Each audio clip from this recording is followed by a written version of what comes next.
Hello વિદ્યાર્થી મિત્રો, good afternoon.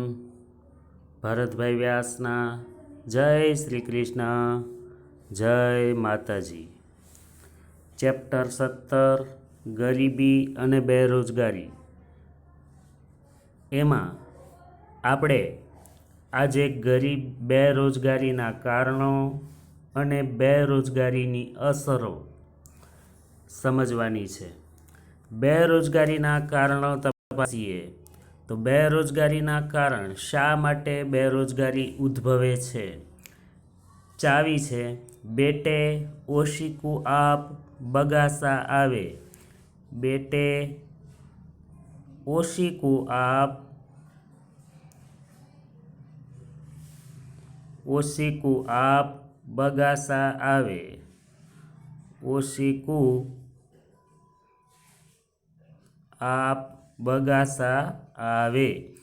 બેટે ઓશીકું આપ બગાસા આવે એ ચાવી છે.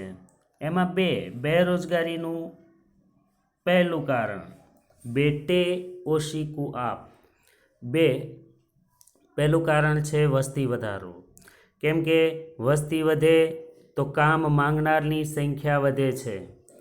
બેટે ટેકનોલોજીકલ જ્ઞાનનો અભાવ. જે ટેકનિકલ શિક્ષણ આજે નથી એટલે લોકો કામ વિનાના બેકાર બેસે છે. થિયરિકલ નોલેજ ધરાવે છે પણ ટેકનિકલ નોલેજ નથી. ટેકનિકલ શિક્ષણની જરૂર છે અત્યારે, ટેકનિકલ જ્ઞાનનો અભાવ. પછી ઔદ્યોગિક વિકાસનો ધીમો દર. જો ઉદ્યોગો વિકાસ પામે તો સ્વાભાવિક રીતે રોજગારીની તકો વધે, પણ ઔદ્યોગિક વિકાસનો ધીમો દર હોવાથી બેરોજગારી વધે છે. સિંચાઈની અપૂરતી સગવડ. સિંચાઈ પૂરતા પ્રમાણમાં નથી એટલે સ્વાભાવિક છે મોસમી બેકારીના ભોગ બનવું પડે.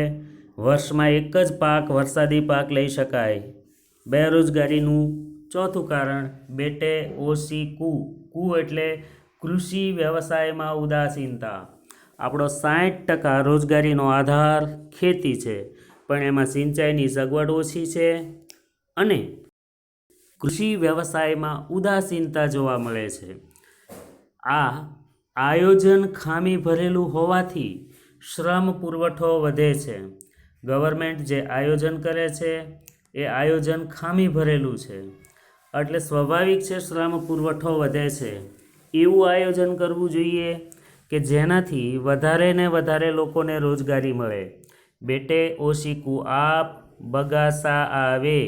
આપ બગાસા આવે. આગળનો ટોપિક બેરોજગારીના કારણોનો. પરંપરાગત વ્યવસાયને પ્રાથમિકતા. હજી પણ આપણે ત્યાં પરંપરાગત વ્યવસાયો એને પહેલી પ્રાથમિકતા આપવામાં આવે છે. નોલેજ મેળવી અને વધારે આવક આપે અને વધુ લોકોને રોજગારી મળે એવા વ્યવસાયોમાં લોકો જોડાતા નથી. પરંપરાગત પપ્પા અને દાદાના વ્યવસાયો એને વધારે પ્રાથમિકતા આપવામાં આવે છે. પછીનું કારણ લોકો પાસે બચતો ઓછી છે. બચત ઓછી હોવાથી નવા ધંધા શરૂ કરી શકતા નથી, નવા રોકાણ થઈ શકતા નથી. આ પણ એક બેકારીનું કારણ બને છે. ગ્રામ ઉદ્યોગ, કુટીર ઉદ્યોગ, લઘુ ઉદ્યોગની નબળી સ્થિતિ. બેટે ઓશીકું આપ બગાસા. સાહસ વૃત્તિનો અભાવ. સાહસ વૃત્તિનો અભાવ હોવાથી નવા ધંધા શરૂ થતા નથી. આવક અને રોજગારી વધે તેવા આયોજનનો અભાવ જોવા મળે છે. સાહસ વૃત્તિ નથી. સાહસ વૃત્તિ નહીં હોવાથી નવા ધંધા શરૂ થઈ શકતા નથી એટલે બેરોજગારી વધે છે. આવક અને રોજગારી વધે તેવું આયોજન નથી અને વૈકલ્પિક વ્યવસાયના અભાવે મોસમી બેકારીનો ભોગ બનવું પડે છે. ખેતીમાં વૈકલ્પિક વ્યવસાયો નથી એટલે મોસમી બેકારીનો ભોગ બનવું પડે છે. આ થયા બેરોજગારીના કારણો. આને યાદ રાખવાનું બેટે ઓશીકું આપ બગાસા આવે. હવે આવી બેરોજગારી એની કઈ અસરો થાય. જે દેશમાં બેરોજગારીનું પ્રમાણ વધારે હોય તે દેશ પર કેવી અસર પડે, સામાજિક અસરો કેવી થાય, આર્થિક અસરો કેવી થાય, એ ટોપિક જોવાના છે. બેરોજગારીની અસરો તપાસીએ તો અસરો બહુ ઘાતક છે. પહેલી અસર તો વ્યક્તિ હતાશ અને નિરાશ બની જાય. Apply but no reply. પોતાને કામ કરવું છે, કામ મળતું નથી. પરિણામે વ્યક્તિ, સમાજ એ ચોરી, લૂંટફાટ અને વ્યસન તરફ વધે છે. માનસિક સ્થિતિ ખરાબ થાય છે, હતાશ બની જાય છે વ્યક્તિ. ભણેલા વ્યક્તિઓને જ્યારે કામ મળતું નથી ત્યારે શિક્ષણની રુચિ ઉપર એની અસર પડે છે. કુટુંબની સ્થિતિ દયનીય બને, અર્થતંત્ર પર ઘાતક અસર પડે, વ્યસનો તરફ વ્યક્તિ વળે, પૈસા કમાવાના ટૂંકા રસ્તાઓ ગોતે. આમ ચાવી બની ગઈ માસીજી વ્યસનમાં. માસીજી વ્યસનમાં આ ચાવી બની ગઈ છે આપણી પાસે. બેરોજગારીની અસરો, માનસિક સ્થિતિ પર અસર થાય. લોકોની માનસિક સ્થિતિ ખરાબ થાય, વ્યક્તિ હતાશ અને નિરાશ બને. માનસિક સ્થિતિ ખરાબ થાય, બેરોજગારીની પહેલી અસર. બીજી અસર, શિક્ષણ મેળવવાની રુચિ ઘટે. ભણવા ઉપરથી વ્યક્તિને રસ ઉડી જાય. પછીની માસીજી વ્યસનમાં જીવન ધોરણ નીચા જાય, ગરીબી ઉદ્ભવે અને કુટુંબની સ્થિતિ દયનીય બને. જીવન ધોરણ વ્યક્તિના નીચા જાય છે, ગરીબી ઉદ્ભવે છે અને કુટુંબની સ્થિતિ દયનીય બને છે. વ્યક્તિ, કુટુંબ અને અર્થતંત્ર પર ઘાતક અસર પડે. માસીજી વ્યસનમાં વ્યક્તિ ઉપર અસર પડે, કુટુંબ ઉપર અસર પડે બેકારીની, અને દેશના અર્થતંત્ર ઉપર ઘાતક અસર પડે છે. સમાજમાં વર્ગભેદ ઊભો થાય, ધનિક અને ગરીબનો. વર્ગભેદ, સમાજમાં વર્ગભેદ ઊભો થાય, આર્થિક સામાજિક અસમાનતા વધે, નશીલા પદાર્થો અને વ્યસનોનું પ્રમાણ વધે. સમાજમાં નશીલા પદાર્થો અને વ્યસનોનું પ્રમાણ વધે. લોકો પૈસા કમાવાના ટૂંકા રસ્તા ગોતે. કયા? તો માસીજી વ્યસનમાં. માદક દ્રવ્યોની હેરાફેરી, ચોરી, લૂંટફાટ એવી પ્રવૃત્તિઓ સમાજમાં વધે. આ છે બેરોજગારીની અસરો. હવે બેકારી ઘટાડવાના ઉપાયો કયા? બેરોજગારી ઘટાડવાના ઉપાયો. બેરોજગારી ઘટાડવાના ઉપાયો છે બેઉ રોજ કોના માટે આવો. ચાવી છે બેઉ રોજ કોના માટે આવો. બેઉ રોજ કોના માટે આવો. બેઉ રોજ કોના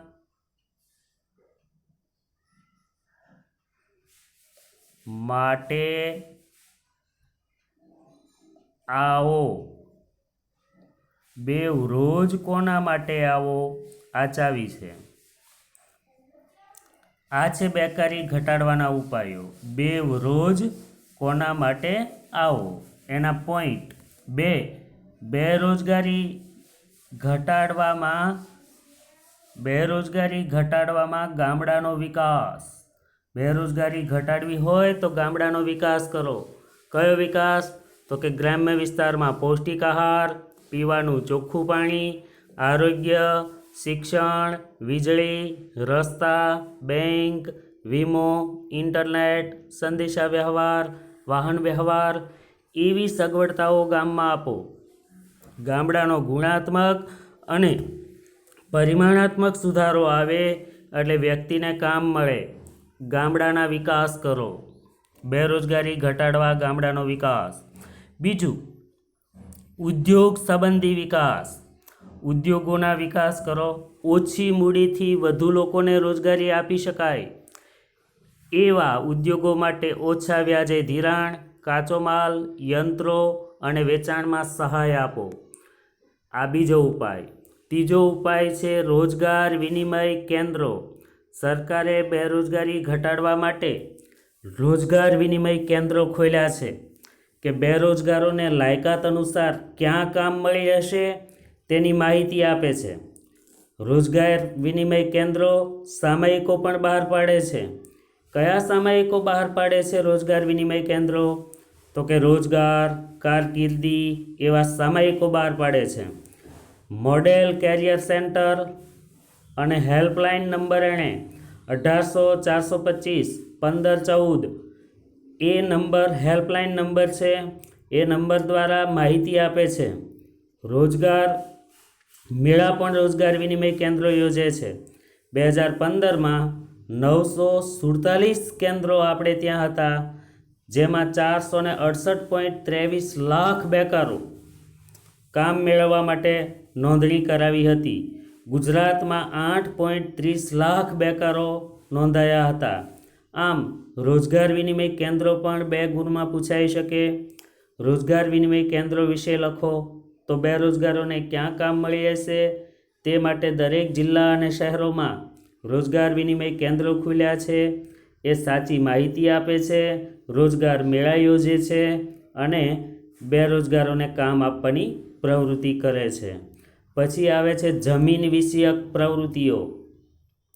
બેરોજગારી માટે જમીન વિષયક તો કૃષિ ક્ષેત્રે એકથી વધુ વખત પાક લઈ શકાય તેવી પદ્ધતિઓ, ખેડાણલાયક જમીન વધારવી, જમીનને પાણી, વીજળી, સિંચાઈ પૂરા પાડવા, સડકોનું નિર્માણ કરવું, પશુપાલન, ડેરી, મત્સ્ય, મરઘા બતકા ઉછેર અને વનીકરણ પ્રવૃત્તિ વિકસાવવી. આ પ્રવૃત્તિ જમીન વિષયક ગણી શકાય, કારણ કે એક વખત વધુ પાક લેવાય તો ડબલ રોજગારી મળે, ખેડાણલાયક જમીન વધે તો પણ વધારે લોકોને કામ મળે, વીજળી, સિંચાઈ જો ખેતીમાં મળે તો પણ કામ મળે, સડકો તૈયાર થાય તો પરિવહનના કામ મળે. આમ જમીન વિષયક પ્રવૃત્તિઓથી પણ રોજગારી મળે અને બેરોજગારી ઘટે. ખાસ તો સ્કિલ ડેવલપમેન્ટ, લોકોમાં કૌશલ્ય વિકસાવો. જો કૌશલ્ય એટલે કે આવડતો વિકસશે તો આપમેળે શિક્ષણ અનુરૂપ રોજગારી એને મળી શકશે. કૌશલ્યના વિકાસ કરવા જોઈએ. નાના અને ગૃહ બેવ રોજ કોના માટે આવો. નાના અને ગૃહ ઉદ્યોગો વિકસાવવા. કેમ? તો કે નાના અને ગૃહ ઉદ્યોગો છે એ ઓછા મૂડીરોકાણે વધારે લોકોને કામ આપે છે. રોજગારી વધારવા માટે નાના ઉદ્યોગો, ગૃહ ઉદ્યોગો, કુટીર ઉદ્યોગો, હુન્નર ઉદ્યોગો એ શ્રમ પ્રધાન ઉદ્યોગો છે, જેમાં મશીનનો ઓછો ઉપયોગ થાય છે અને વ્યક્તિ શ્રમ કરી અને કામ મેળવી શકે તો વધારે લોકોને રોજગારી મળે છે. માહિતી પૂરી પાડવી. માહિતી પૂરી પાડવી મીન્સ કે બેરોજગારોને ક્યાં કામ મળી રહેશે એવી માહિતી ગવર્મેન્ટે આપવી જોઈએ. Make in India, skill India અને ડિજિટલ ઇન્ડિયા જેવી યોજનાઓ એણે અમલમાં મૂકી છે. બેરોજગારોને ક્યાં કામ મળી રહેશે તેની વિશ્વસનીય માહિતી અને માર્ગદર્શન આપવા માટે સરકારે 3 યોજના અમલમાં મૂકી: make in India, skill India અને ડિજિટલ ઇન્ડિયા. ત્યાર પછી બેકારી ઘટાડવા માટે ટેકનોલોજીમાં ફેરફાર. ટેકનોલોજીમાં ફેરફાર, માંગ અનુસાર શ્રમિકો તૈયાર કરો. આજે રેડિયા કે typewriter A out of date થઈ ગયા છે, તો એવા શિક્ષણ આપવાની જરૂર નથી. આજે માંગ અનુસાર, જેમ કે મોબાઈલ રિપેરિંગ એક નવો ક્રેઝ ગણી શકાય, એલઈડી અને એલસીડી ટીવી રિપેરિંગ એ પણ એક પ્રકારનો ક્રેઝ ગણી શકાય, એસી રિપેરિંગ, આવા કોર્સ શરૂ કરવા જોઈએ. માંગ અનુસાર શ્રમિકો તૈયાર થાય એવા વ્યવસાયલક્ષી શિક્ષણ આપવું જોઈએ. અભ્યાસક્રમો સ્થાનિક ઉદ્યોગોની માંગ પ્રમાણે અભ્યાસક્રમો શરૂ કરવા જોઈએ. કામ મળી રહેશે તેવું આશ્વાસન આપવું, કામની નવી પદ્ધતિની જાણકારી આપવી, ભારતીય શ્રમિકોની વૈશ્વિક કક્ષાએ માંગ ઊભી થાય તેવા પ્રયત્ન કરવા અને એવા ટેકનોલોજીમાં ફેરફારો અને એ મુજબ ટેકનોલોજીના ફેરફારો તપાસી અને એ મુજબ વ્યક્તિને કામ મળે એવા પ્રયત્નો કરવા. પછી આર્થિક, એક ચોખ્ખું અર્થશાસ્ત્રીઓ કહે છે કે આર્થિક વિકાસનો દર જેમ ઊંચો જાય તેમ વધારે લોકોને કામ મળે. આર્થિક વિકાસનો દર 10% આસપાસ લઈ જવો જોઈએ તો વધારે લોકોને કામ મળે. જે માટે જાહેર ક્ષેત્ર અને ખાનગી ક્ષેત્રમાં મૂડીરોકાણ કરવું. એટલે શું થાય કે નવી રોજગારીની તકો ઊભી થાય. બેવ રોજ કોના માટે આવો. એટલે ઔદ્યોગિક તાલીમ કેન્દ્રો. ઔદ્યોગિક તાલીમ કેન્દ્રો ખોલવા જોઈએ. ટૂંકા ગાળાના અને લાંબા ગાળાના, જેને ITI કહેવામાં આવે. ITIમાં ટેકનિકલ શિક્ષણ મળે. ઔદ્યોગિક તાલીમ કેન્દ્રો છે. લાંબા ગાળાના, ટૂંકા ગાળાના, ડિપ્લોમા, સર્ટિફિકેટ, તાલીમ અભ્યાસક્રમો શરૂ કરવા જોઈએ. આપણી સરકારે દરેક રાજ્યમાં ITI, IIT, IIM જેવી શિક્ષણ સંસ્થાઓ સ્થાપી છે કે જેનાથી વધારે લોકોને વ્યવસાયલક્ષી શિક્ષણ મળે. ઉદ્યોગ સાહસિકો માટે સ્ટાર્ટઅપ ઇન્ડિયા આ યોજના છે. સ્ટાર્ટઅપ ઇન્ડિયા કે નવા ઉદ્યોગ સાહસિકોને જો લોન જોઈતી હોય, સસ્તી લોન મળે છે. આજનો છેલ્લો પ્રશ્ન, વિશ્વ શ્રમ બજાર વિશે નોંધ લખો. વિશ્વ શ્રમ બજાર વિશે નોંધ લખો.